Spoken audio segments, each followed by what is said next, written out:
I was just like, I can't be bothered just putting ads on the internet for the rest of my life. So I quit and set up a coffee subscription company. And I probably had like 3 weeks of Webflow experience. And I started building, and then one thing led to another. You get referrals, and before you know it, I'm a Webflow developer, and you're building sites for these big brands and getting referred. And I think when you see people who are like super, let's say, anti-AI, I feel like it's a fear in them because they've fully built themselves around this one tool, and they feel that if it slows down, they will slow down too. And I'm sitting in my room on my own with all this context, all these kind of pair programmers. I've got a whole team of people here, and I'm the CEO in the middle. It's just, it's ridiculous what you can do. You know? I've been building web apps with Webflow for a while. So like Webflow, MemberStack, originally Zapier, then I started using Make.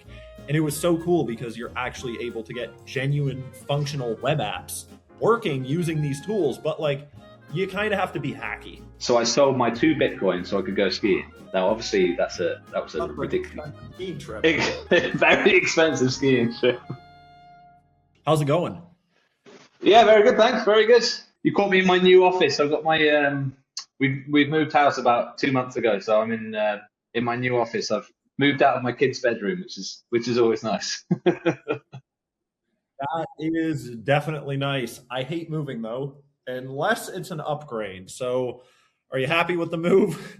We are, yeah. We've probably we've gone from like an 80 square meter apartment to a 300 square meter house. So we're very happy. We lose ourselves. We've got rooms that we don't use, that kind of way. So yeah. Exact same position that I was in like a couple months ago. We ended up having to very quickly relocate because I'm Canadian. We lived in Serbia for a while. I have a house in Serbia, and then we had to leave pretty quickly, and we ended up coming to Italy, and we got this like Airbnb right away, and it was tiny. So I was in my kid's room basically, and I had to like move everything around, kick everyone out when I was going to record something.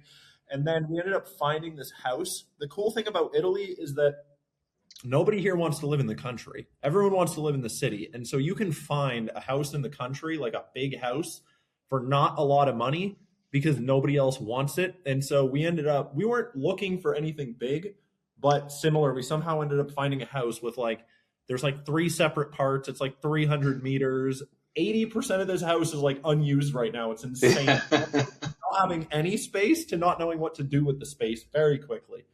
Yeah, well, we hear a lot over here about the, in random newspapers, you get an Italian villager saying, look, come and live here and we'll pay you to live here and we'll give you a grant to do up the house and all this kind of stuff. And we got married in Italy in Pienza. So Italy is like our favorite country in the world.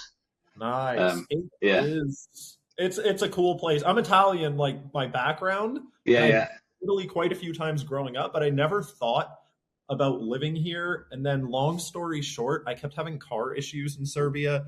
It's a long story. I could really get into it, but in order to keep it short, had a car, it was a hybrid, it had battery issues, and I was like, okay, I got to trade this and get something that's a bit more not going to be a giant repair bill. Traded it, got a car, the motor blew up in like literally 1 month. I had to actually, funny enough, we were planning a road trip to Ireland. Okay. My wife's brother lives in Ireland. So we were planning that. Motor blew up. We had to cancel it. It was like 6,000 euros to fix this friggin' motor. And then I'm like, okay, I got it fixed. Now I'm going to trade it for a car that's a bit easier to sell. And then I'm just going to get something cheaper. I trade it for a car, go to register this car. They locked me in the police station and they're like, this car is stolen. Oh no. First, I had to have a long conversation with the police and explain the paperwork. I'm like, hey, I didn't steal it. I don't know if it's stolen, but I didn't steal it. So that was all good. And then I went to a lawyer and I'm like, how do I like recuperate any of this? And he ends up telling me, he's like, whoever did this has like connections in the government and they're going to get a letter with like your address on it. And I'm like, is that like something I should be concerned about? And he's like, well, maybe. So we're like, yeah, we got to, and I had numerous issues before that leading up in Serbia. I'm like, we got to get out like now. So we literally, we decided to go to Greece, and then I call my dad. He's like, Greece? Why would you go to Greece? I'm like, I don't know. He's like, why don't you go to Italy? I'm like, Italy, right? I forgot about that place. Which is funny because like growing up, in Canada, everyone comes from like an immigrant background for the most part. And so like growing up, whenever someone's like, where are you from? I'm from Italy, even though I'm not from Italy, right? But that's just normal. That's what people do. And so we ended up coming here and we've loved it. We have been absolutely loving it. It's a great place. Italy, like any country, has its issues, but the thing is, most of Italy's issues are the economy. And Yeah. if you work online in other economies, then it's not really a problem.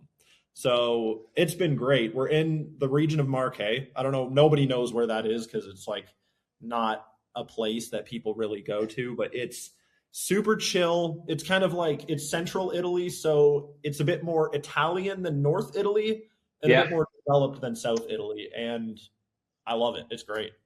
So where is it? Is it north of Rome, I guess, is it? Or North of Rome, it's like basically, I mean, Tuscany. Tuscany, yeah. Tuscany's on the west, Marche is on the east.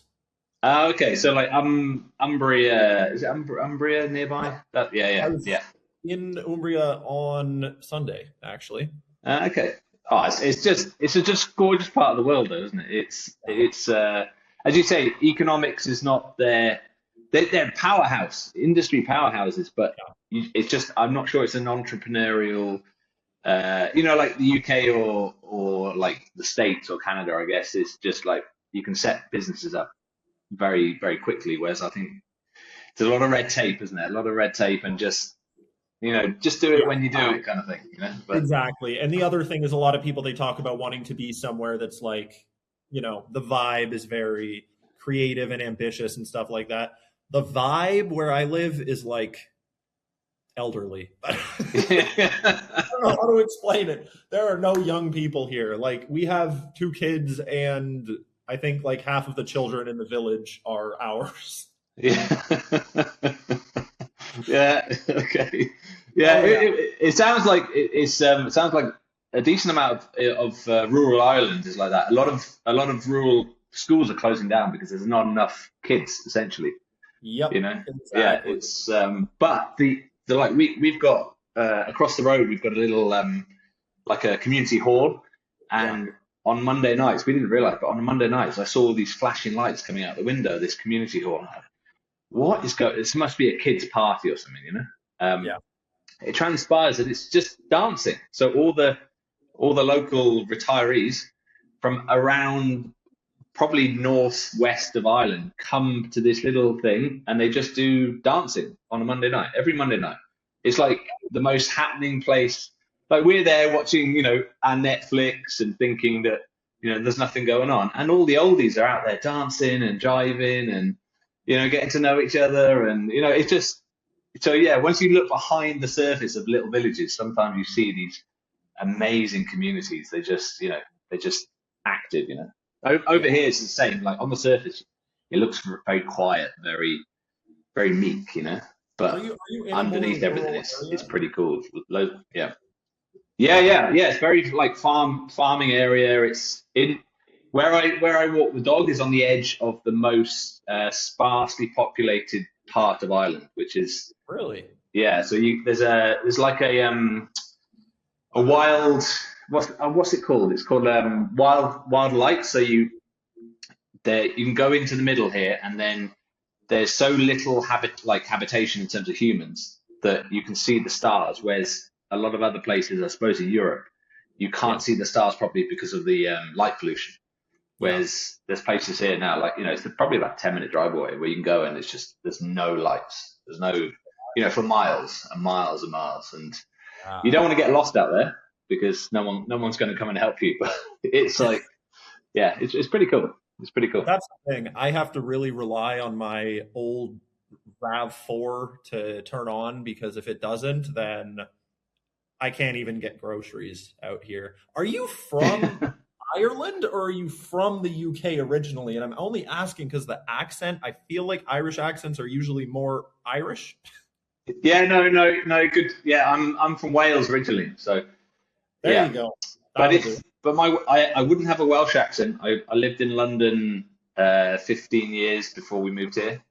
Yeah. And before that, I lived in the UK, like England, for a long time. My parents moved around and stuff. My dad he was a fighter pilot, so we moved around different bases Really? every 3 or 4 years. Yeah. So my accent is a kind of more of an English hybrid. But Yeah. then my wife is from just down the road here, so that's why we moved over here. And yeah, Okay. it's kind of My home from home now. So my brother-in-law, who is just Canadian and moved to Ireland, is funny. He's been in Ireland for I think like 12, 13 years now, and his accent has changed. Like I'm not going to say he doesn't like sound Irish or anything like that, but the way that he says words sometimes, you can feel the Irish twang, even though he has a Canadian accent. yeah, yeah, yeah. A Canadian would be like, "I'm going to go to the store now," and he's like, "We're going to the store now." You Oh know? yeah, yeah, yeah. You can. Yeah, it's funny. Even from the UK to Ireland, there's so many things I say which are Irish, but they're not. I don't sound Irish saying it. They're just the Irish way of saying it. Did you Like learn you, it? What isn't the language Gaelic, called Irish? Gaelic. Gaelic. Yeah, yeah. No, no. The kids will learn it. So you have to do it in school up until you're 15, I think. Really? But it's not really it's not a language of business over here, you know. Yeah, yeah, yeah. So it's Not not. right. Yeah, everyone has it in their locker, but they don't speak it to each other. If that makes sense. So it's not you're not missing out if you can't speak Irish. Whereas like in Wales, where I'm from in Wales, you can walk around town into all the shops and just speak Welsh. Like there's guys coming to my school and they were 11 and they'd never spoke English before, you know, that kind of. Whereas You here, you'd never get that, you know. you speak Welsh then? No, so I don't speak Welsh. I speak my mum and all my extended family will speak Welsh, but because I lived in England a lot, we never really used Welsh at home. So yeah, so I probably over the next 10 years, I'll probably learn more Irish than I will Welsh, you know. So Welsh because is an insane language. Every time I see it, I can't even begin to imagine like how to pronounce those words. yeah, but the irony of it is it sounds so it's a phonetic language. So once you know the alphabet, when you see a word, you know how to say it. Whereas Uh, the English language, like the English language is a hard language because you have to put O and E and A and E at the end changes the O it's like there's a lot of rules. Whereas yeah. the Welsh language is that's what it sounds like. Just say it as it sounds, you know. But you still need to know the alphabet, like a double L or a Y or But It's the same as Serbian. I ended up learning Serbian, which was not easy, but I figured it out. Same thing. There's one letter, and each letter is a sound. Period. First thing I want to ask you, Matt, is how you got into Webflow. Because one thing that I've noticed is every single person who's in the Webflow space. I mean, if you're, let's say, like a front end developer, usually, oh, okay, like I went and got a CS degree and then, got an internship and whatever. It's kind of a standard path. Webflow industry is not like that. Everyone has kind of like a cool story. And I was looking at your LinkedIn and I see you've done a lot of different things. So give me the story. Give me the story. where do I start? Yeah, no. So I started in London. I started building a website in I can't remember what it was called at the time. It was one of the Dream. It wasn't Dreamweaver. It was Fire something. It was I can't even remember what it was like. Adobe kind of character. Anyway, I was building it, and I got as far as setting up the front end and all this kind of stuff. It was almost like a precursor to Webflow, except I couldn't publish it. I didn't know how to get a server. I didn't know how to take payments. I didn't know how to do a lot of the stuff that you can just do with the click of your fingers these days, you know? And that kind of gave me a taste for stuff. So I got it to the point where on my computer it worked, but it didn't work anywhere else. And then I went to uni and then I needed to get a job and I got into advertising in London and I was working for big brands doing their digital marketing, like banner ads and search ads and affiliate ads and all this kind of stuff. I got to a point when I think I moved to my second agency or third agency. It was like a merry-go-round in London where you move to different agencies to get a bit of a pay rise and move up, a bit of promotion. And I was just like, I can't be bothered just putting ads on the internet for the rest of my life. So I quit and set up a coffee subscription company. So subscriptions are still in my head. It's like I drink coffee every single day. Mate of mine, we were training for a triathlon at the time, and we were spending a shitload of money on coffee. And we're like, we keep running out of coffee. It was a Tuesday and we ran out of coffee, or it was a Friday and we'd run out of coffee. We're like, surely if we get coffee delivered to our door, we'll solve our problem. We'll always have really fresh coffee in our house, you know. Anyway, there was nothing providing this kind of coffee, so we decided to build it ourselves and started to build an app and try and code it, and realized that we were way out of our depth. We had no developer skills, so we got a developer friend in, spent probably $5,000, and at the time we were like looking behind the couch to try and find this money. It was like, it's a lot of money and we don't know if it's going to work. And I did that for probably 4 years. We got a business up and running where we were selling coffee online, and I was doing a bit of the front end stuff. So I taught myself a bit of HTML, CSS. I went on a coding camp, which is, these 3-month coding camps where I learned some Ruby on Rails and tried to build a new version of this sort of thing.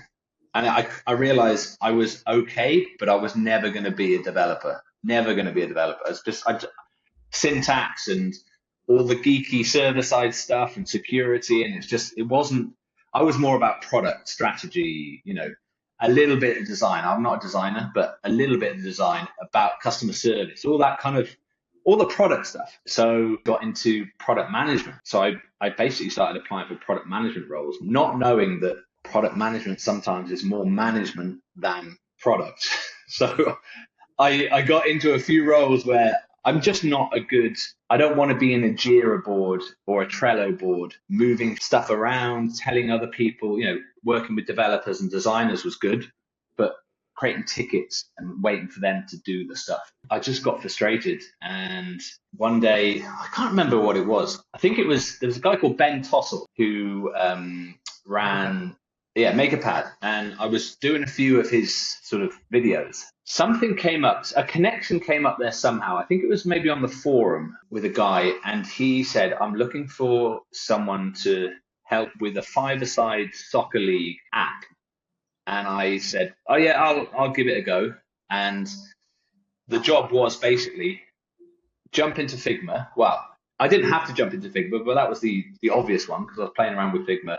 Figmas were big in the prototyping world at the time. It was like Mosaic and Balsamic and stuff were getting hit by this Figma. You could link up prototypes. So I started building this 5-a-side soccer league in Figma. And I think probably about 2 weeks in, I was looking at this Figma chart, and there were lines going everywhere of what happens if you click this button, it goes to this view and this view and this view and this view. And it's like, I've got to actually build this. I can't use Figma to show the client what happens, because he was going, oh, can we just change this? And I was like, oh, if I change that, I've got to unlink this and create this and unlink this. And before you know it, it was just, so I think, again, I went back to the MakerPad forums, and someone was saying, look, Webflow is a good front end tool. And if you rewind all the way back to the Dreamweavers and those tools that I was using then, they were very similar. And I thought, this is it. I can just build a website to show off the prototype. So I basically got into Webflow just to be able to build a prototype, because Figma wasn't scaling for me, One thing led to another, and again, on the MakerPad forum, or even, no, I think it was Ben actually himself, he put something there. And, Deal, there's a company called Deal, Deel, yeah. Yeah, and they had a gig. The guy, I think Ben knew the founder there. For some reason, I got a WhatsApp call with this guy who, who's now probably multi-millionaire, very successful. And it was like, we need a few pages. And I said, yeah, I can do it. And I probably had like 3 weeks of Webflow experience. And I started building, and then one thing led to another. You get referrals. And before you know it, I'm a Webflow developer, and you're building sites for these big brands and getting referred. And I did some stuff with Ben. Ben was amazing because he just built stuff, and he still does, with the AI stuff. He just builds stuff. And he didn't worry about whether a div had the right class on it, or, he had, if you look at any of his projects, it was like div 5, 6, 7, 8, and then div 5, 6, 7, 8, 9. And I had I did a little project with him to try and tidy those things up. And just that's how I got into it. And before you know it, I'm making money doing this. And what I getting to 80/20 was the agency out in well, where are they based? Oakland, is it? I can't remember. I never met the guys, and I worked with them. Worked with them for a year. Worked on some really big, complex projects and some smaller projects, and been doing that ever since, really. So yeah, it's been a bit of a weird one. Like my wife probably doesn't even know what I do really day to day. She's got no interest in that stuff. And yeah, I've just started to meet loads of people online, and before you know it, you're a Webflow person. And me and Alan did the podcast because we were chatting like this probably every couple of days and solving problems. And we thought, right, why don't we do this on a YouTube or a podcast, because other people might find it useful. And before you know it, you get invited to talk at events and all that kind of stuff. But yeah, that's very random, very random. And now my next iteration is I'm probably moving away from Webflow because of the new, like you guys have been doing with MemberStack. It's like, I just want to build stuff. I had a moment years ago as a product manager, and I was sitting there, and it was about 7 o'clock at night. We'd come out of this brainstorming session, and I was sitting there with one of the engineers. Instead of writing a ticket, it was like, let's just do it now, And he was fresh. He was like 2 weeks into the job. So he was, I wouldn't say naive, but he had lots of energy. And we just did the thing there and then at the desk. And I was watching him do it. And I was coming up with, what if we did this, and sending over little designs and tuning it. And that's where I really get the kick. It's like doing stuff, seeing it work and rolling it out. And that's where I am now with Webflow. I still do lots of Webflow projects, but my main client essentially is, we're building an LMS, and I started on Webflow, started using Wiz, pulled in Xano, then pulled in Supabase. Then, over the last year, AI has come along and gone, maybe I don't need to use Wiz or learn how to use Wiz. Or, we used Outsetter and MemberStack. We tried that to start with. And that you get to limitations of what you can do with the Webflow database and all that. But now we're fully Claude Code, Astro, with Svelte islands and stuff that I really don't know half the stuff that's under the hood. It's like a modern car. It's like, I know there's an engine, I know there's things, but you ask to do anything with it, it's like I'd have to ask my AI assistant how to do it. So, and who knows where we're going now? Like, who knows where the world is going? Because like, I'm just driven by product delivery, like not like product market fit and stuff, but just like, there's a problem, here's a solution, what's the best way to deliver that? And I don't worry too much about the tool set, I agree. I am on a similar page. Something I think you're going to find funny is actually how I discovered Webflow. So I was back in my day, I think I was like 16 at the time. I was getting into freelancing, really just making anything for anyone, similar to what you said, where it's like, oh, can you make me a Webflow site? Yeah, why not? I'll figure it out somehow. And so that was what I did. And I ended up getting a client who I actually ended up starting an agency with after.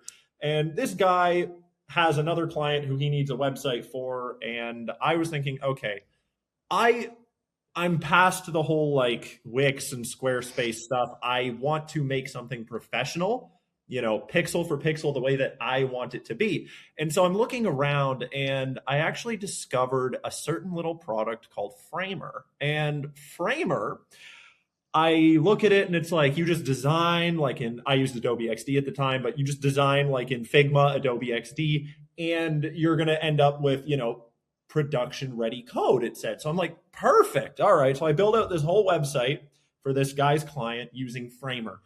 And then I present it to the client. They love it. Everything's good. Project is a success. And I'm like, publish. You can't publish it. What? So I ended up actually contacting the Framer team, and I'm like, guys, I must be missing something here. How do I put this on a custom domain and get it live on the web? And they're like, no, Framer isn't a tool for building like production websites. Framer is a prototyping tool. I'm like, what? They're like, yeah, no, you can't actually publish something on the web with Framer. I'm like, guys, no, this client wants their site live tomorrow. Please, please, please. And so I ended up having to have someone build out like a custom WordPress theme, and it kind of got, messy towards the end, which is funny because obviously a couple of years later, as we know at this point in time, that's exactly what Framer is. So I tried to use Framer for something that it wasn't, way back when. And then a few years later, I guess they caught on. They're like, wait, why aren't we building the thing? I don't know if they remembered me. They probably didn't. But, that this dude said it should be here. And so after that project, my who ended up actually turning into my co-founder at the agency, this client at the time, he's like, I heard about this thing called Webflow. And he shows it to me. I try it and I'm like, there we go. That's exactly what I'm going for. But the thing is, similar to you, all I had was a goal to build something properly, professionally, without having to do same thing. I tried to learn coding and it's like, all right, yeah, I can kind of figure this stuff out. But like you're spending 80-90% of your time on this hard skill, this like syntax and figuring out how all this stuff works. It's a big, big, big learning curve. And I just wasn't into it. So fast forward, I love Webflow. I really built the biggest part of my career all around Webflow.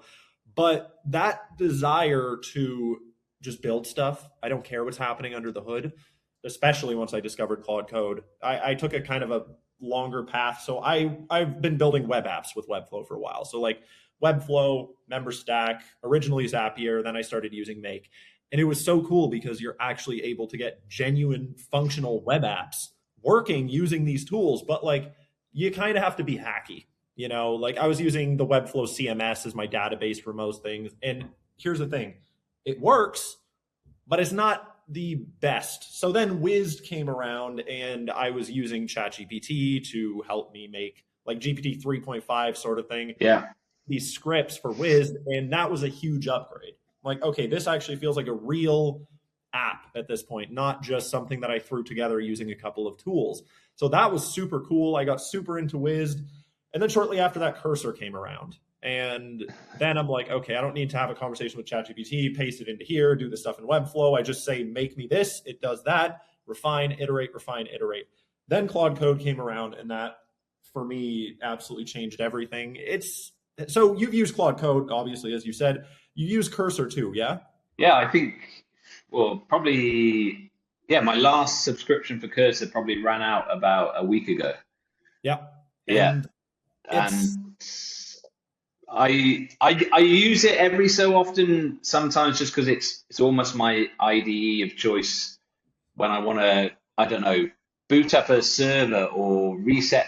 Again, I'm coming from a world where, and one of the benefits, I suppose, and one of the crutches of Webflow is you don't have to deal with any of that server stuff. Yes. So we're now in a new world where you still have to deal with all that stuff. And there are tools coming out, I guess, where you don't have to think about, like Ship Studio with you guys. It's like, it's coming out and it's doing a bit more hand holding and a bit more of a, the setup stuff, but you still have to think about this stuff, and when the server goes down or a message comes up. So there's still lots of learning curves, and Cursor is almost like my geeky part of it. But most of the time I'm in the Claude Code environment, and the terminal is just something that's kind of hidden away, and I'm not. I think it's really interesting because the way I went was I started these boot camps that I had. Okay, these boot camps, you'd go in there and they would teach you the basics, real basics. And just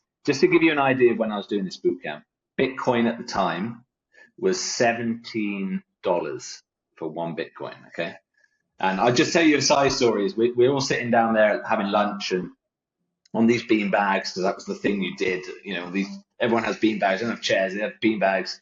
And then the founder of the coding camp was like, I'm importing a Bitcoin ATM. It's going to be the first in London and all this kind of stuff. And a few of us were like, what is this Bitcoin? And he's trying to explain what this digital currency is.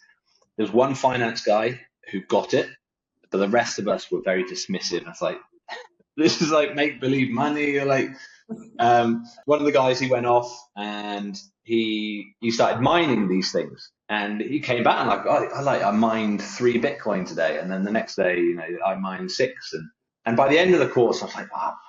So I bought 2 of these Bitcoins. Just like, I didn't have a lot of cash at the time. I was running this coffee stuff, doing a boot camp, and not have a lot of income. And I bought these 2 Bitcoin. And it was, I think about 4 years later, someone again, hey, do you want to come skiing?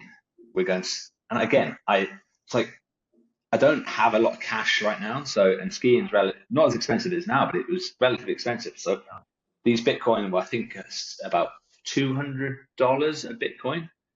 So I sold my 2 Bitcoins so I could go skiing. Now, obviously, that was a ridiculous skiing trip. very expensive skiing trip. But going back to the boot camp, is we used to sit there and write the syntax and learn the syntax and learn all the ways of doing it. And one day we had an agency downstairs who was seen as this like a really good product engineering agency. They came in and did what they call pair programming. So you'd both sit at the same screen and one of you would be typing, but you'd both be sort of inputting into what that code was. And, they'd come in, these guys are experts. These guys they do this production level for banks and, they are so good at this stuff. And I'm sitting there as a junior and they're really good teaching you. And like wind on to now, that is essentially what we have now is Claude Code is like a pair programmer. I guess they're doing 90%, not even 95% of the code writing syntax, but all the time we're having this conversation with them in a way that what should we do? How should we do it? Why should we do it this way? What are the pros and cons? All that is that little bit of product development is where I really get a kick. I do it for anything. If I'm going on Amazon, I just don't buy the first set of tennis balls. Like I just bought some tennis balls. Like I have to, which is the best one, which is the best value, which loses its bounce. Like, and that in the development world, in the product development world, is so powerful when you've got something like Claude next to you, especially when you give it context and it has context for your code base and it has context for your business case and it has context from all the skills that you're putting into it. And it's just that little power thing. And I'm sitting in my room on my own with all this context, all these kind of pair programmers, pair product managers, pair finance controllers. I've got a whole team of people here and I'm the CEO in the middle. It's ridiculous what you can do, Yeah. Now, the kicker, I think, is you mentioned Squarespace and Wix is like, I remember one of the first websites I did in London for money was someone said, can you do me a Squarespace website? And I hadn't really touched Squarespace, but I thought, hey, like, how hard can it be? Went in, did a bit of research, got a Squarespace template. They're architects, I think, at the time. Found them like 3 or 4 templates, got them to choose one, populated it, bang, paid me the money, off you go. I just did something that they couldn't do, and I was the technical guy. And more recently, obviously, Webflow had become bigger. So people are coming to you now not to build them a website, but to build them a Webflow website. And I think as we move into this new world of, going back to building solutions, a lot of us try to chat about it in WhatsApp. It's like, where do the leads come from? How do you get into businesses as a freelancer or a studio or an agency? How do you get into businesses and pitch your solutions? Because there's no one coming to you. No one's coming to Matt in the middle of Ireland going, can you build me a website? Everyone's still going, can you build me a Webflow website? And that's because Webflow have a name. They do all their marketing. There's a lot of, fluff around the benefits. And, I've been on a few enterprise calls where I'm like having to bite my hand going, what you're saying is not actually strictly true. You can't actually do this, but you can understand, the sales pitter patter and stuff. So it's just a really interesting time. And I think there's a few of us who are almost like, you had Luke. Luke's on one of our WhatsApps. We have Luke and Tim who did SVG import and Aline, and we're on this little WhatsApp and we're constantly saying which way to go, which way not to go. And, Luke's started with Webflow. He still uses Webflow, but he's like, if I'm going to build anything, I'm not using Webflow. I can't, I'm using SvelteKit. I'm using technology that can move quickly and all that kind of stuff. But when you're a freelancer and you're used to these sort of leads coming in, it keeps you in that Webflow ecosystem. Like you've probably created a lot of waves in the fact that, MemberStack is a Webflow tool. I know you're not solely Webflow, but you're a Webflow, very popular in the Webflow world. And you've come along and gone, we're not using Webflow anymore.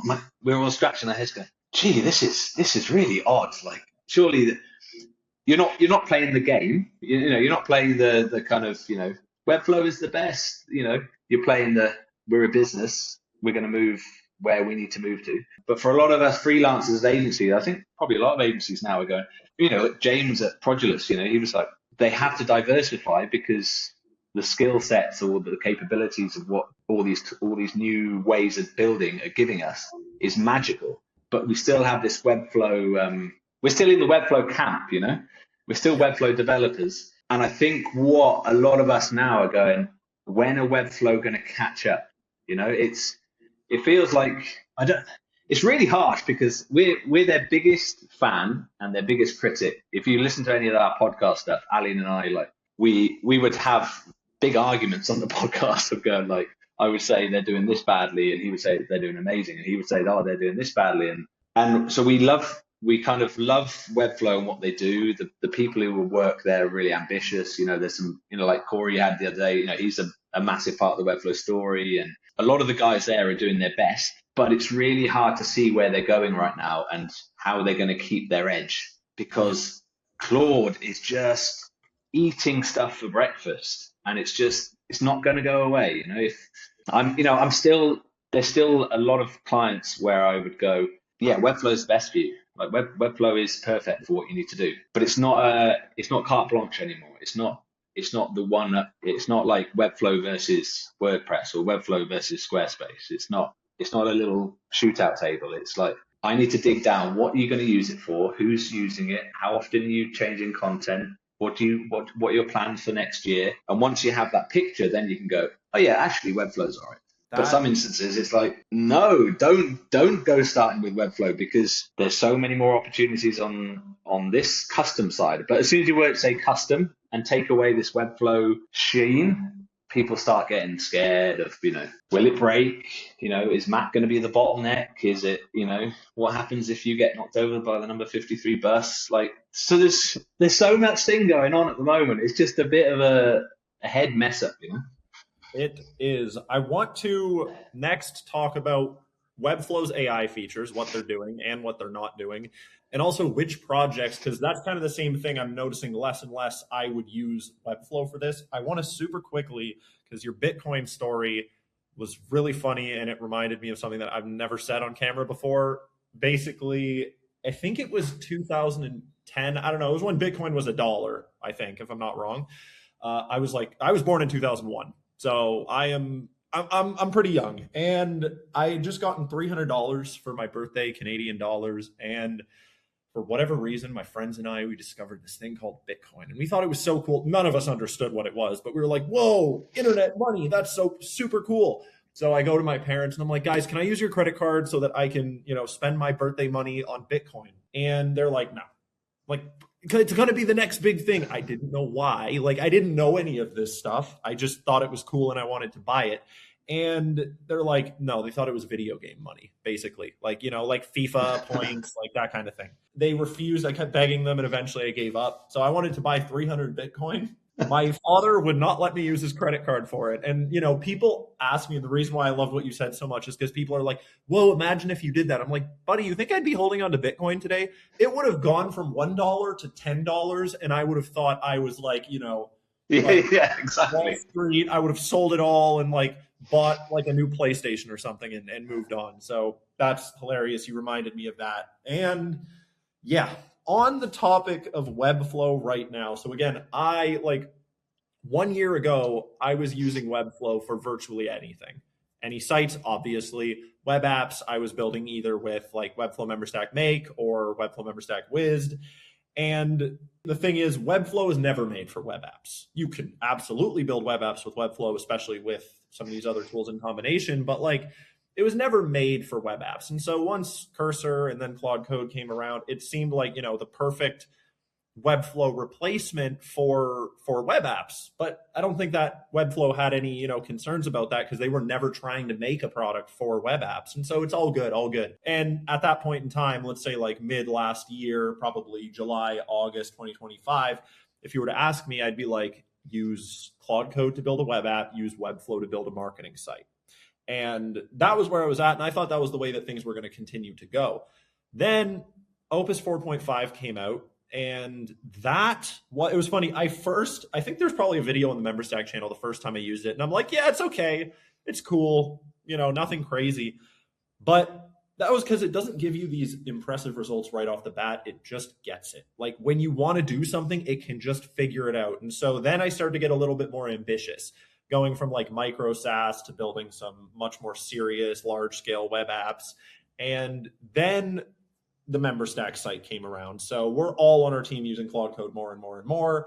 The MemberStack site is, and I said this in the video too, it was a mess. It was like legacy stuff in the CMS, a billion different class naming conventions, not so much like div block 1, 2, 3, 4, 5, 6, 7, 8, 9, but it was like you'd have client first, and then you'd have like Webflow template marketplace conventions, then you'd have like nothing, like just nonsense. So it was a mess. And I, in 2024, went through and like reskinned the website, but I didn't do a full cleanup because that would have taken a very long time. Fast forward November 2025, and we're like, okay, our site is out of date. We have a lot of stuff we need to update. Oh no, I'm just thinking about having to go back in because I'm working with Claude Code so often. I'm so used to just saying, do this, it does it. I want to make like large scale content updates. It just does it. And so whatever, we're like, we need to fix up our Webflow site. Never even thought we're going to use Claude Code for this because again, I was like, Webflow is marketing sites. Claude Code is web apps. Fine. And apps of any other kind. Then talking to my coworker, Molly, and we're like, okay, what do we actually want? You know, this is going to be a big project. It's going to take a month or more to rebuild it in Webflow. So we need buy-in from the rest of the team. Let's kind of scratch out like a prototype of what we want the new site to look like, just so we get buy-in from the rest of our team. Yeah. So we're talking about it. We did it. And at the end of the day, we have this like homepage, which looks so much better than our Webflow homepage that we had. Again, not necessarily because of Webflow versus the stack we're using. It's just, it looked better. At the end of the day, we got a better product out of it. And then we're talking and we're like, okay, now we need to sell the rest of the team on rebuilding our Webflow site. And then I don't know if it was her or me, one of us were like, but why would we rebuild it? We already have it. It works. You know, it's not like my app from back in the day. Like this is not a prototype. This is production code. So we're talking about it and we're like, you know, we have this preconceived notion of like, no, you don't build marketing sites with Claude Code. So we're like, why not though? Trying to come up with reasons. We're like, oh, but the CMS. I'm like, yeah, but there's a lot of headless CMSs that we can hook up and still have a CMS. Design control. Well, I mean, you can do anything you want in Claude Code. You want it to be 1 pixel less. You can either edit the code yourself or tell Claude to make it 1 pixel less. So we're just like spitballing, trying to come up with a reason not to do that. We couldn't come up with one. And so I'm like, okay, how about this? I'm going to rebuild it and just start. We're not even going to tell the rest of the team. I'm going to start rebuilding it. And then I was thinking, I'm like, in a couple hours or a couple days, something's going to happen that's going to teach me like, bad idea. Don't do that. There's a reason. Webflow for marketing sites, Claude Code for other stuff. But it didn't happen. So I built out all the static pages, started with the CMS, migrated the CMS, and then the whole site was done. And I'm like, oh, we have a way better site right now. Kind of developed in less time than it took me to rebuild the homepage last year. We're like, oh, geez, okay. And we love Webflow at MemberStack. So we're like, leaving Webflow? No way. But at the same time, like, look at the benefits. Look what we have. Look how much better the site looks, how much better it performs, and more importantly, how easy it is to ship new updates. So like I've done, you know, I had an agency. I did a lot of like Webflow sales calls, basically. Both I've been on like Webflow enterprise sales calls with the Webflow team, and also just, you know, me selling clients on Webflow who traditionally use WordPress or something like that. And the whole sell is like, we're going to set this up for you and you're going to be able to make updates to your site quickly. That's the thing. And so now we're looking at this site and we're like, we were sitting there taking way too long to update our Webflow site because it takes comparatively a long time. And now we're able to whip up like beautiful new landing pages in like 1 or 2 hours. So at that point, I'm looking and I'm thinking, okay, I've been saying Webflow's for marketing websites this whole time and Claude Code isn't. I don't think I agree with that statement anymore. And so the question left is, where does that leave Webflow? And first thing I want to say is not everyone's me. Not everyone's you. You know, some people, they just straight up prefer it. They don't want to build a marketing site with Claude Code. That's fine. Maybe that's not going to last forever. But if you ask me at this point in time, I have not started a new Webflow project in a little while at this point. I haven't had any reason to. Everything I've done has been in Claude Code. But if you were to ask me, when would you still start a Webflow project? It would be like You have a company which is very artistic. For example, Webflow agencies or any web development agencies. You want insane animations, like a real storytelling website. I don't really know how easy that would be to communicate to Claude Code. So for something like that, I would maybe still do it in Webflow, but it's like, would I? These days, what do you still, besides obviously client says, I want Webflow, so you're going to do it in Webflow, or the site's already in Webflow. New builds, when would you and when would you not use Webflow now at this point in time? Good question. So the way I would normally frame it, especially now, talking about, there's some other option is going, who are the stakeholders for this website, essentially? You've got the users. Let's say they're going to be the same regardless. Then you have maybe the person who wants to change things, like optimize things, and that maybe they're let's call them the product manager of the website. They're not maybe a product manager, they may be the CEO, they may be the marketing director, whatever it might be, but they want to go, we want to do this and we want to do this, and in 6 months time we want to do this, and then you've got the day-to-day, or in some instances it might be week to week. They're not in it every day, but they're week to week. And once you've got that mapped out, and this is typical, is wind back 6 months, maybe a year, the build mode in Webflow was the thing. Everyone was talking about build mode because at the end of the day, it started to divide a little bit, and Flow started putting a lot of focus on marketing teams. We're the platform for marketing teams. They got, Optimizely, is it not optimized? Then they got some of that intelligent stuff, the analytics, all that kind of stuff started coming into the Webflow stack. And you could kind of say, brilliant, this is a marketing team's platform now. As a developer stroke designer, I would say more of the developer side is we're there to make a system on top of Webflow, like just a layer, a UI layer that allows the marketing team to move quickly, really quickly. They open up the thing in 5 minutes, they've got a new landing page, 10 minutes, whatever it might be. But, someone has been told, we're launching this event. Can you create a new landing page for me? And if you break it down into those little atomic actions, how can we assess those tools against each other? You're an internal team, so you guys are very probably tech natives. As you said, like, why wouldn't we do this? We can get in there. You guys are like, you're exploring new boundaries of technology all the time. A lot of clients who use Webflow, they're not a tech company. They might be an insurance company. They might be a marketing company. They might be an events company, like a recruitment company. Their first thing they think about in the morning is not tech and Webflow.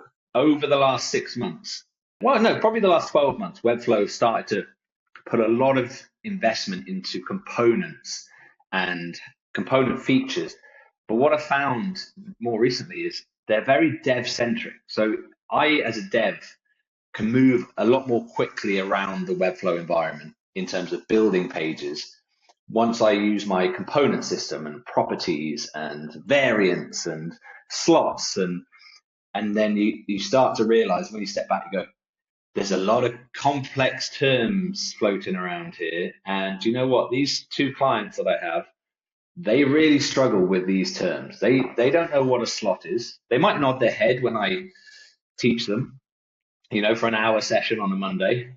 But when they come to creating a new landing page, they've forgotten what a slot is. They don't know the rules of the game, what you can put a slot in, what happens when you put a slot in there, what if you put nested slots, variants, how can I change this? They ask very simple, I wouldn't call them naive, but just very pragmatic questions of, can we change this? Can we change this? And it's up to me then as a developer or their developer partner to go, we could, but we have to hack around it, or it's not really set up that way, or I wish I set it up that way in the first place, but we didn't because we had this different use case.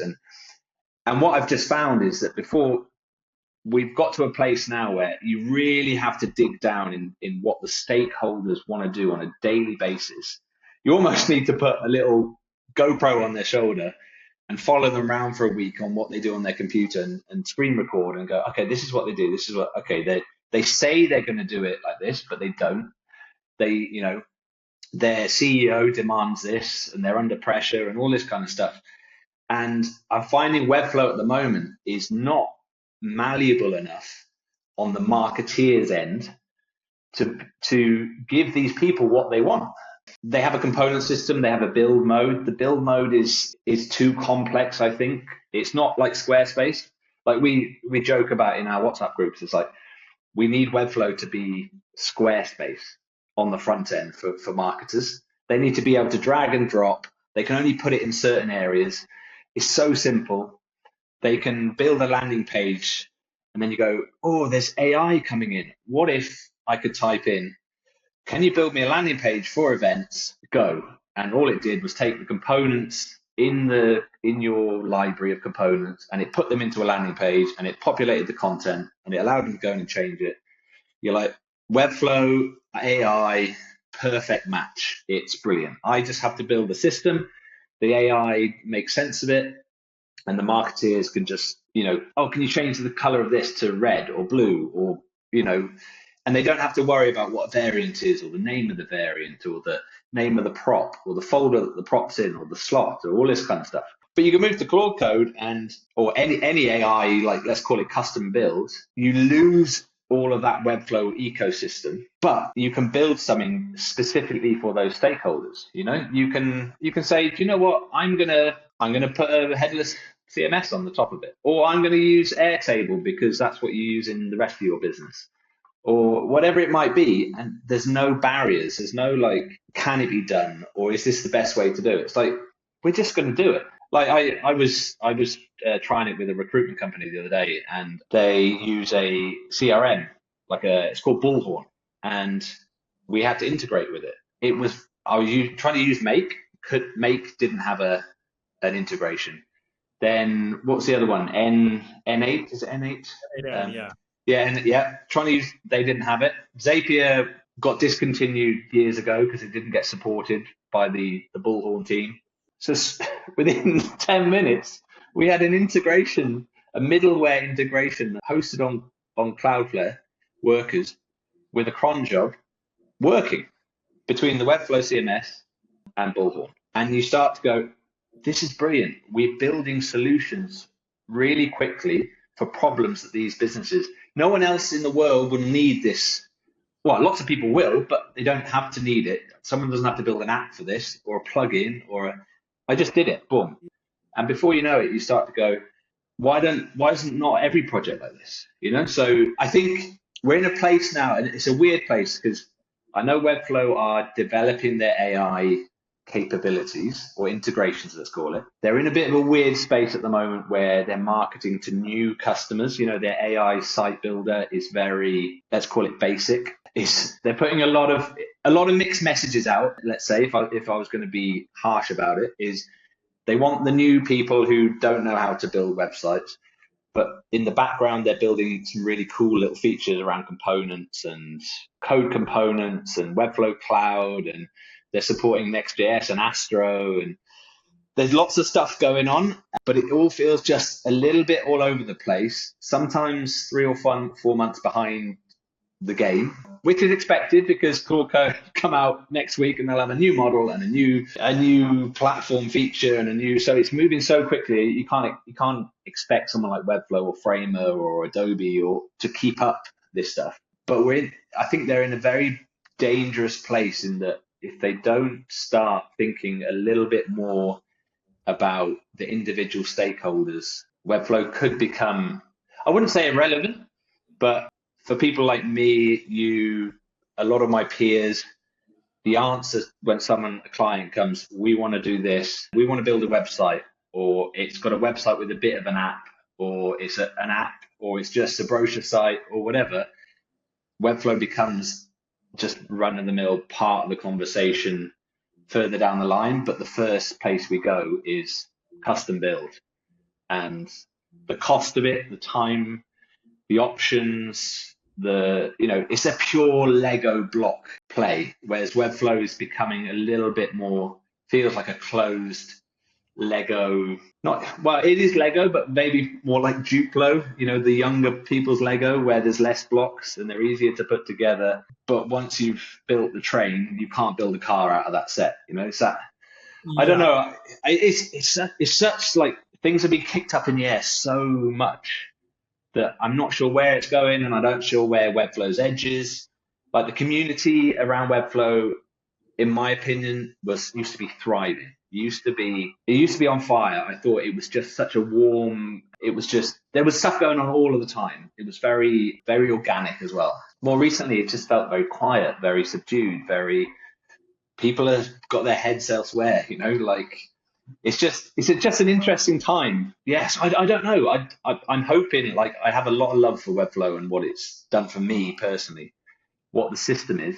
I just hope they kind of, I don't know, embrace the new age. It is a new age. I think embrace the new age a little bit more aggressively, I suppose, because it will give us more to hang our hats on. It's like we are still Webflow devs. We still get leads to, like, build me a Webflow site. The more instances we are like, maybe it's not the right thing for you. More of those conversations are happening more and more around the world on Zoom calls with clients. They've got to nip that in the bud somehow. Otherwise, those little 2-page, 3-page, 10-page websites that might balloon into really big customers are not going to exist in a while. To want of a better, who's on radio, the facility rate of Webflow is declining, I think. That is such a good way to put it. So I think actually very similar to fertility rate, something that a lot of people, you'll see stuff on X, on even like the Webflow expert Slack, where people are like, whoa, is Webflow dying? Is Webflow dying? No.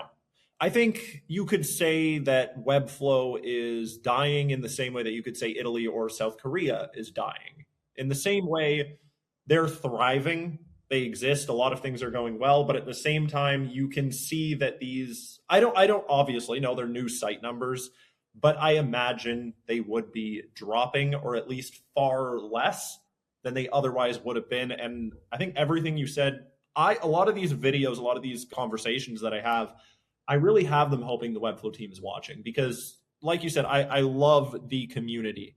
Everything that the community has done for me, everything that I've done for the community. I have met some amazing people, friends that I have. I very rarely meet someone in the Webflow community who I don't like. And I love that. There's events popping up. I love going to them. I love talking to people. I love meeting people.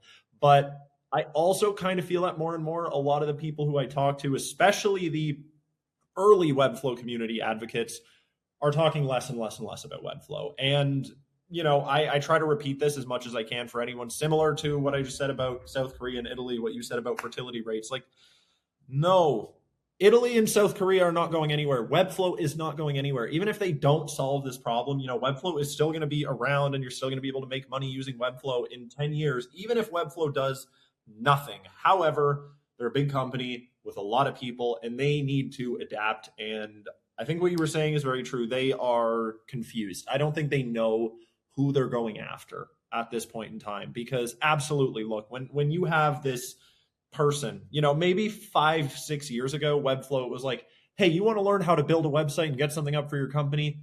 Use Webflow. Even then, it was still more like Wix and Squarespace. That was the target market. Those people at this point in time, they're not going to learn what a div block is. They're going to go to Lovable or Bolt or something like that and just say, I want a website for this. Boom, call it a day. I made in like 40 minutes a new personal website for myself today using Claude Code. I use Claude Code. This beginner group of people, they're not going to use Webflow. They're not going to use Claude Code. They're going to use maybe Wix, maybe Squarespace, maybe Lovable, that sort of thing. And then you have your, let's say, power users, your power builders. I don't know what to call them. Basically, people like you and I, we do this for a living. We do this professionally, and we're going to use whatever gets the job done quickly and easily. And this is the group of people who I see more and more leaving Webflow. Is that a problem for Webflow as a company? Perhaps. Maybe it is. Maybe it isn't. I would think it is, but that's the thing. They don't have a clearly defined target market for this new time. And if anyone at Webflow is watching this, I think what you described in terms of the marketing team, Webflow has been heading in an enterprise direction for a little while now. Everyone's well aware of that.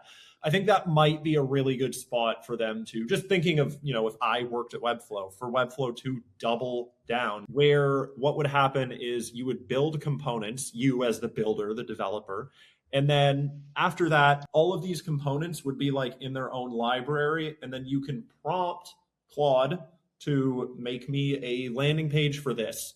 And it would use those predefined components in the way that the developer said to do whatever it is that the client wants. I saw that and I was thinking, wow, this for marketing teams, this sort of thing. I know he's just tinkering around with it. I don't like, he's making it for them internally. But I'm looking and thinking that, and also hearing what you just said, that I think is what Webflow that's where their bread and butter might be, is like, we're going to make it complicated and powerful for you as the developer to build these systems for your clients. And then your clients are going to use it in, let's say, a very like AI native way that uses your predefined stuff, basically. I think that could be a really good direction for them to head in, because right now I feel like they're kind of just spraying in all directions and waiting to see what sticks. Yeah, and I think I haven't worked in a company so big as Webflow, and they got their finger on the pulse. You hope they got their finger on the pulse, Sometimes I felt that they are American, they're West Coast centric, they're in a relative. I know what it's like to be in a bubble in London where you don't really know what else is going out in the world, and maybe there's a little bit of a bubble of the way they're building it or the way that people use it, and enterprise is dominating. But I think if you look at someone like Reloom, I wouldn't say they're canary in the gold mine, but maybe you could say they're a canary in the gold mine. Is they're moving to V2, and they're being very purposeful, and they're being very transparent about they're building something that is going to help. It was almost like, we don't care what platform or what fancy animations, we want a website or a web presence that delivers for your business. That's kind of what Dan is coming out with on LinkedIn. And it's, if you look at Reloom and we go, imagine Reloom but was in Webflow, and you had an AI assistant that could literally build a page just using your favorites from Reloom, Yeah. And it had your variables attached to it, so it's got your design system. It had your assets ready to go. It put in the assets. It had your tone of voice. It had your brand Bible, as context. Before you know, you go, Webflow has a moat. People are still going there because it has the servers, all the nitty gritty stuff that really we don't want to have to deal with. As much as Vercel is easy to use and Netlify is, it's still messy, nitty gritty stuff that you don't really want to have to deal with. The GitHubs of this world, everyone uses them in the developer world for version control, but there's ways Webflow could abstract that a little bit. That's where they're good at. They're abstracting the HTML, JavaScript, and CSS into a nice, easy to use front. And I still think there's an opportunity there for them to be the front end builder of choice, or the front end. Maybe it's not even the front end builder, but the word building, build mode and designer, and it all gets conflated into, I'm building, oh, you're building, but you can't do this, and I'm a designer, but I'm not a designer, I'm a developer. So there's lots of semantic stuff going on. But at the end of the day, I still think there's a massive opportunity for that screen every day of the week to be that I work in, that my marketing team works in, or my marketing client works in, to be owned by Webflow tools, Webflow interfaces. They just need to be a bit, maybe a little bit less scattergun about it. It feels like they've got, floor one in San Fran HQ is let's get new users on board. And then floor two is we're doing really cool stuff for the developers. And then floor three is the university education team, but they've lost half their staff a couple of years ago, and it's not really because it's moving so quick. They create stuff on Wednesday, and by Saturday it's out of date, and it just feels like they're a little bit disjointed, and maybe they do step back and go, what does that look like when I'm opening up a blog post, YouTube stuff on where I'm coming from? I'm seeing AI site builder, but it doesn't even have components in it. It doesn't even give me any components out of the box. Like the app gen, the variables aren't synced. So if I change my primary color from red to yellow in my designer, that doesn't sync to my app gen code base. There's stuff that I think about from a developer, and we talk about that. We know that language, but from a marketer's point of view, that's going to be the same problem. It's like, I just changed it to yellow, but why isn't it changing here? The promise was it's all unified design system. So it's all those little things there that just feel like, yeah, they're all shooting in different directions a bit. And the world is becoming a little bit more singular focused. Even when you look at what I've done in the last couple of months, I've like, if I want a recipe app for my household, I take into account all the things that my household does. I'm not interviewing you. I'm not interviewing Luke or Corey on how they do their grocery shopping or how they've got 3 kids. We've only got 2, their ages. I'm going, what are my needs? And I'm building an app in Claude Code and pushing it to a Netlify account. Boom. It's on my wife's phone. She can put in recipes if she like. I can put in recipes. We've got like a Tinder recipe app. It's like, oh, I really like that. And before you know it, you've got a shopping list out of it. No one else is using it. I'm not making any money out of it. It just works. And I feel like I can forget about that now. And I think Webflow needs to almost move into that world where just focus on being the best front end development platform with a marketing portal, almost like the legacy editor did. It's like the legacy editor, rest in peace, legacy editor soon. But the fact that it was a different experience almost suggested that they were thinking about a different user. And that I think is a real net positive. We don't have to have the same interface for every single user. And as soon as that kind of got retired, I suppose, or said, look, you're going out to pasture next year, the designer has become full of these, like, it's got to cope with developers' experience and it's got to cope with the marketers' experience. And they just come up with this, I wouldn't say Frankenstein because that's a horrible way to say it, but they've come up with something that's trying to be everything to everyone. And now AI has come along, and it's like, how do we shoehorn this in to these experiences instead of being right? Let's create a brand new developer platform, and maybe they are. I'm hoping they are. Hoping they're having a whole IDE platform powered by AI that's just for developers to go in, and then they might have a GSAP kind of platform that is all for the animators. So the guys at Osmo who obviously, and those kind of guys who maybe are less functionally led and more visually led in terms of what their clients want, they're in that platform, and then the marketers are in another platform, and just being very purposeful about the platform, and I think it's just they need to be doing this. They can move. I know they've got infrastructure but they just don't want to be in we don't look back in 2 years' time and go, like we do with the banks these days. Like banks in Ireland cannot move quick enough because they have legacy systems, Yeah. It's the same in the UK. You have Monzos and you have Starlings, and they've just popped up and their market cap has gone through the roof because they've had a clean slate to work with in terms of technology. And HSBC and Barclays go, yeah, but we can't move quick enough because our platform is built on XYZ technology and it would take us 5 years to rip that up. And so you almost want them to feel that startup energy in the new world and start building with individual stakeholders in mind, rather than thinking of this it's a Webflow platform that is just everything to everyone. That's the new world we're in, because we want to be able to move quickly. Like there's a Claude connector now, I think came out yesterday, and I'm not even going to connect it up because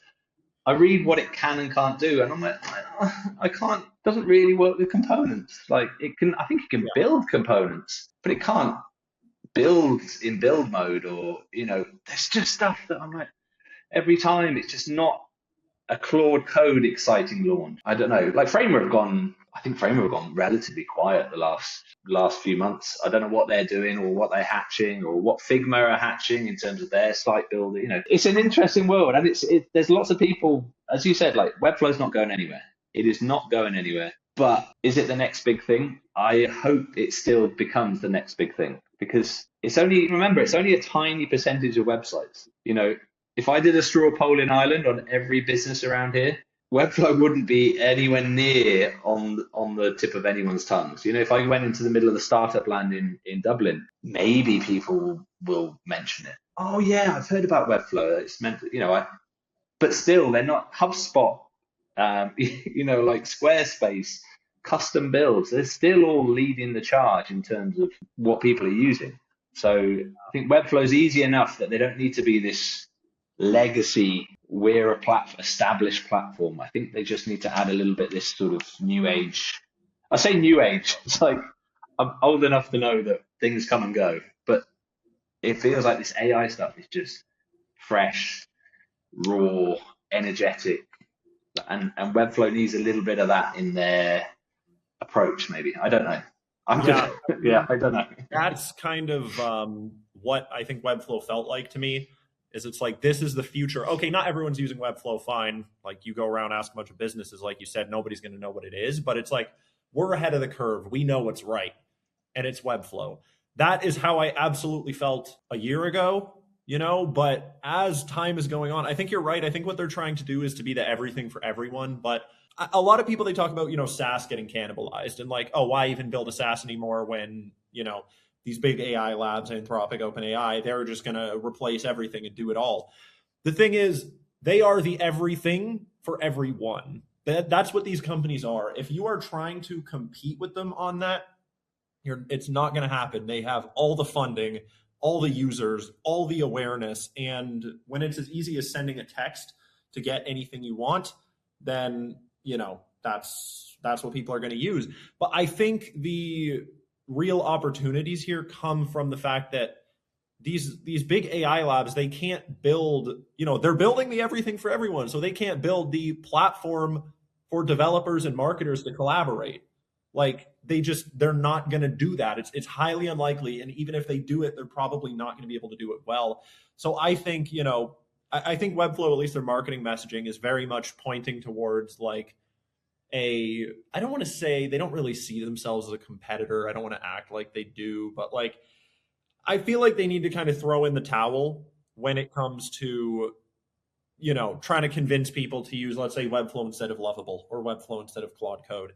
I think at this point, they just need to understand what their use case is and lean into that heavily. And I think exactly what you described is what they should do. Hopefully they know better about what they should do. But that's the thing. Like you said, they have like 700 employees. They're huge. They've got money, they've got people, and they can absolutely do it. It's just a question of will they? And I think they essentially, I love the team at Webflow. I love the leadership at Webflow. Like, I'm not trying to say anything bad about anyone, but Webflow started with this startup energy, this rapidly moving product trying to rapidly solve something. And then I think a couple of years back, once the leadership really changed from like, Vlad, what's Vlad's brother's name? Is Sergey, right? Sergey, yeah. Sergey and Bryant. They kind of, they grew big. They're a multiple billion-dollar company. You're no longer like a brand new, fresh startup. I think they started to look at themselves like a corporation, like a big established corporation. And so they don't move as quickly. They don't take as many risks. They have a lot of people. They have really big teams.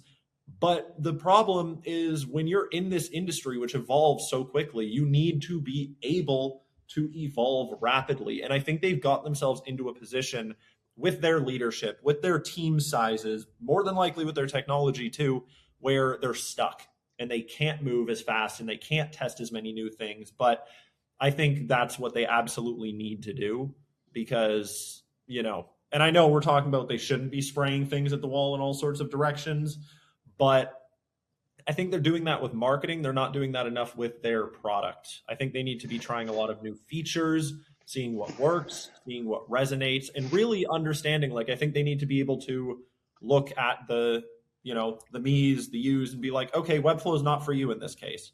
In this case, it is for you. Instead of just they pivoted to become the website experience platform. What does that mean? I don't know, man. I have no idea what that means, but like, it's too vague. It's too vague. The thing is, I can build anything that I want with Claude Code that easily. So they can't compete on being able to build more and faster. They just can't. But when you have these teams, these marketing teams that, like you said, they're not thinking about technology. They could not be bothered to learn what a branch and a pull request is, none of this stuff. But those people are decision makers that make a lot of money. and they can, sign off on that $100,000-$200,000 a year Webflow enterprise contract. I think looking at those people and being like, how do I make this easier for you? And then also to the developers saying, how can I make it so that you can help your clients with this tool?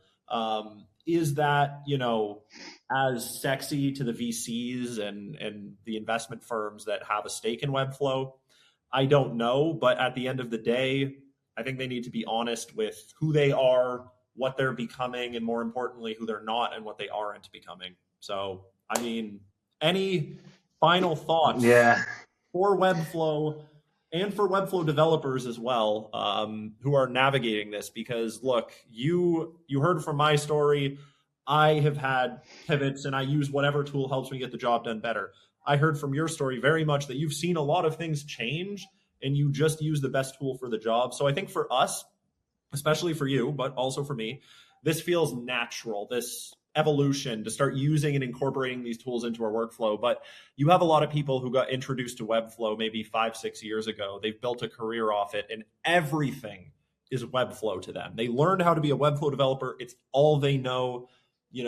What do you think for those people who Webflow is their be all and end all? What are they to do right now? What should they not be doing? What should they be doing? I think the advice I would give, I've had actually a few people on Reddit just DM me going, I'm struggling to get work, or how do you pitch to clients? And I always say I don't really know.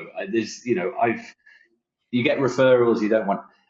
But the biggest thing I always say is, what's the problem you're solving, and why are you the solution to that problem? It doesn't matter if it's a job spec, if it's a client, I want to build this website, a job like a scope, or any conversation you're having with a client. It's just making sure that you think about their problem first, and then bringing your skills and your tools to the party. And Webflow will be one of those tools that needs to be considered, but it shouldn't be the be all and end all. You shouldn't be coming with just the Webflow present to them. You should be thinking about your knowledge set. You should be looking at all the technologies and looking at ways that you can add value to that company. And that's going to put anyone in good stead. It doesn't matter if you're working internally in a company. I was working, it was a friend's company, but one of his colleagues, and I was saying, look, if you become an expert in this AI part of the world, you are going to be indispensable to your company, because you're going to be able to help every part of the business, the finance team, the recruitment team. You'll be that little Zapier connection almost to the AI efficiency world. And I think if you're early in your Webflow career, or you're really established, it's just about realizing that Webflow is not the 100% solution. And it can be the 90% solution. Sometimes it could be the 20% solution. Some clients are open to that, some aren't.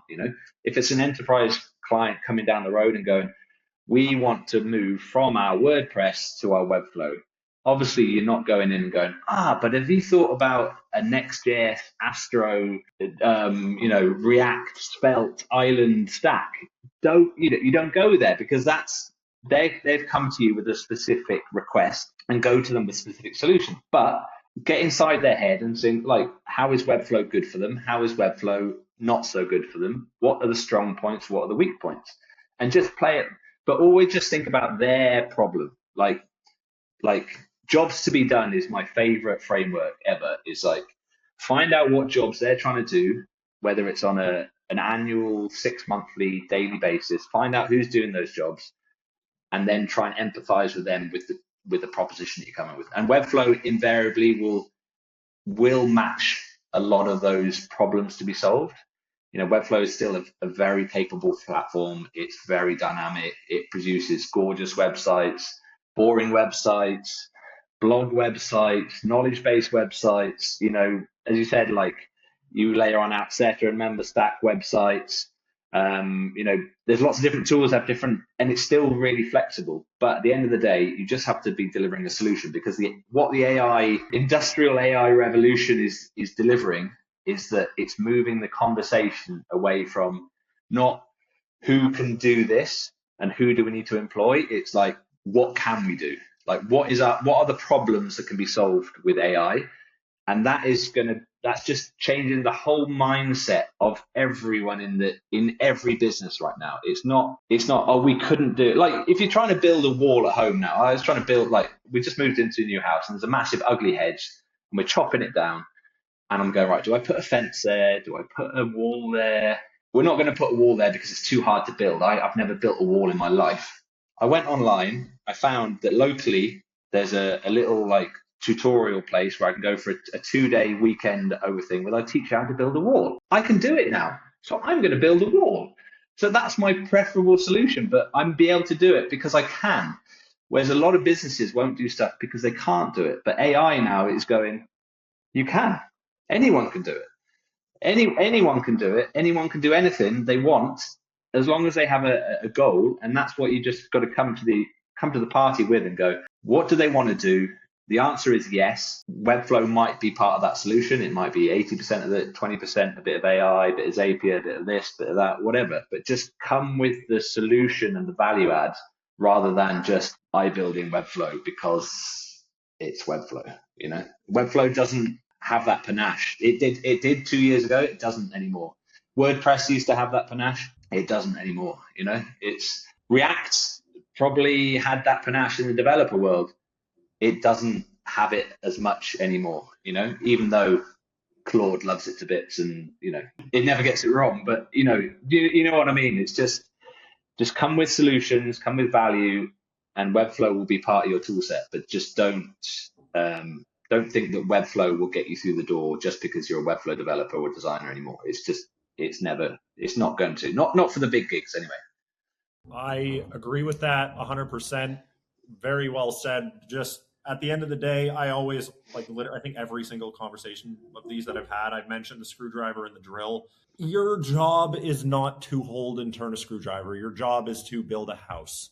And so if you brand yourself and think that, well, I know how to use a screwdriver, so I am inherently valuable to companies, it could be true at a point in time when the screwdriver is the biggest thing and everyone's like, who knows how to use this screwdriver? We need someone who knows how to use the screwdriver. But eventually, similar to Webflow, the screwdriver is not going anywhere. We have far more advanced technology. We probably have a drill in your home. I have one too. And yet I still have a screwdriver. It's still there for me. And I still use that screwdriver when its time comes. But I'm not going to, I don't work in trades, but let's say I did work in trades. I'm not going to go to a job interview and be like, I'm the screwdriver guy. And be like, okay, we're a like home development company. What do you bring to? Well, I know how to use a screwdriver. I think it is similarly as ridiculous at this point in time. 2 years ago, like you said, I genuinely think anyone learn how to use Webflow, you'll make money. I don't think that's the case anymore, especially just because of how many people have learned it because that was true. I think now it is closer to being the screwdriver, where it's just one of your tools. When it's the right time to use it, it's the right time to use it. But things change. We all go through changes in our career. We all need to adapt. And if you call yourself the screwdriver guy, you need to essentially die and be reborn. So I think the best thing to do is to be the solution guy. Say, for me, for example, it's really like you have an idea, you want it built, I can build it faster than anyone.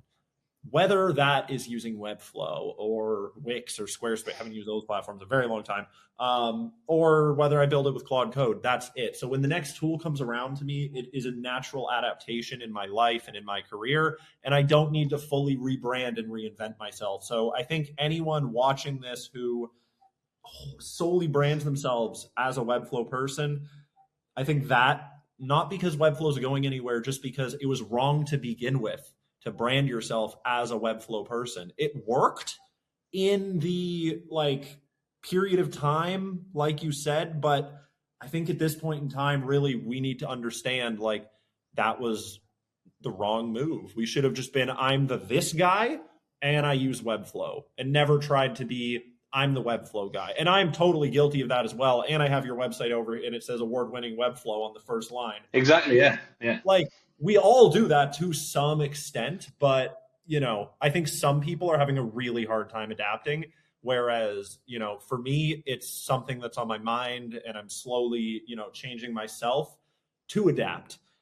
I think you're in the same boat. And I think some people are like actually just, I think when you see people who are like super, let's say, anti AI, I feel like it's a fear in them because they've fully built themselves around this one tool and they feel that if it slows down, they will slow down too. And that's kind of how I feel for those people. So, yeah. Yeah, it's no, but you're right. It's a fear. It is a fear, and it's a valid fear. And I think it's something I've been wrestling with a lot and talking to a lot of people about is that identity. Like it's still on my website. I was lucky enough. I got an award as part of the team in 80/20 as technical award winner, and you cling on to these things because they're all validations that you're good at what you do, and therefore people employ you, and the marketing stuff that I don't know, like Webflow are putting big pushes at the moment with different YouTube ads and Super Bowl ads or Super Bowl alternative ads or whatever they call them, spend loads of money. It's like you want to be on the coattails of these companies, but you've just, yeah, as you said, you've got to be more than the screwdriver guy. We had it like our boiler broke down the other day, okay, and we're in the country and we haven't got any heat, so we put it on our little wood burner stoves. And the plumber came round and he's like, "Okay, don't worry, I'll have a look at it." And I was already researching new boilers. How much is it going to cost? Like moving money around. Maybe we're not going to be going on a summer holiday this year because we've got to buy a new boiler. Like all these panic stations. And the guy came up 3 minutes later, the plumber, and he goes, "You just run out of oil." I was like, "What do you mean we've run out of oil?" Yeah, you just run out of oil. You just need to fill your oil tank up, and it will start going again. If I got a boiler guy round to fix my boiler, and he was just the boiler guy, it may be a simplistic example, but he wouldn't have given me that answer. He wouldn't have given me the fact that I run out of fuel. He would have just said, "Yeah, you need a new boiler." And a lot of people in big cities do that. That's their game, isn't it? You need a new website. You need to do this. You need to. But you need that plumber now will be anything that happens, regardless of what it is in the house, will get a call because he's a solutions guy. Yeah. Like we're struggling to pay him now. We don't how much do we pay him? All he did was look and told us that the oil's gone. We want to, we were expecting a 500 quid bill. Do we give him 100 quid, 200 quid? Like, do we get him to come in and service our boiler because we owe him some, the fact that there's lots of dynamic, but we owe him now because he's a solutions guy, not a plumber, a boiler guy. And it's exactly the mindset that everyone needs to take. But still, put on your website that you do boilers, that you do radiators, that you do sinks, that you still have to get on the coattails. I'm still debating whether I say I'm a product engineer or an AI engineer or an front end of, I don't know what we are anymore. I don't know. I don't know why people are coming to me because they used to come to Webflow websites. And if I remove Webflow, does that mean I'm now in the bigger pot of front end website builders? Or do I pitch myself locally as the IT guy? Because the IT guys over here build websites because, they fix phones and they fix internet. It's so hard to actually nail that down. So in the same way that we've said Webflow need to look at their stakeholders and probably pitch different almost facilities to different stakeholders, I think as individuals, whether you're a freelancer or a studio or an agency, you need to do the same thing. You can have 4 websites. I can have Mayo's best website builder, and I might get loads of leads for the local bakery and the local coffee shop and but also I might be like Ireland's premium AI product engineer, and I'm getting loads of startups from Dublin. Or I might be Webflow's award-winning developer, and I get New York companies contacting me because the euro is better than the dollar right now. Or, it's just, it's not easy, is it? It's not straightforward and it's not easy, but yeah, it's exciting. It's not. We all need to adapt. I mean, it's very true. Like I sit here and I had this conversation with you. I've had this conversation with other people about Webflow and talking about, Webflow doesn't know the direction they're heading in and all this stuff. But hey, let's take a step back here and say, neither do I. I don't know what my job title is. I don't know what you. I tried to describe it to you. It's a horrible elevator pitch. Like, we're all trying to figure this out. And so to anyone watching this who is in that position, who's really latched onto Webflow, and at this point you're kind of wondering the viability of that, we're all confused, buddy. All of us. Yeah. So, Matt, this has been excellent. I really hope and think this is going to help a lot of people wondering, because, you know, we're having these issues. Imagine the issues that they're having. People who have wholeheartedly latched onto Webflow and see it as the future. You know, I don't know what to tell these beginners, because I don't even know what to tell myself. So I hope some of them watching this are at least going to feel a little bit better about this. Hopefully, yeah. And like, you're all, as you say, we're all in the same boat, and just make sure you just talk to people. That's the best thing. Like, I have WhatsApp groups, Slack groups, I'm on Reddit, I'm on the community. You just get what you can out of it. Ask people questions, just surface your doubts, your anxieties, because, as I say, we're all in the same boat, and the more we can help each other, because at the end of the day, everyone, as you said, everyone is very warm and friendly and constructive in the Webflow community anyway. And I don't think that really changes in the AI world. Maybe you get a few more idiots, but you know, we'll get a couple of them. But we're all that sometimes. So exactly, yeah. Thank you so much. No, but thanks for having me. It's been nice to chat.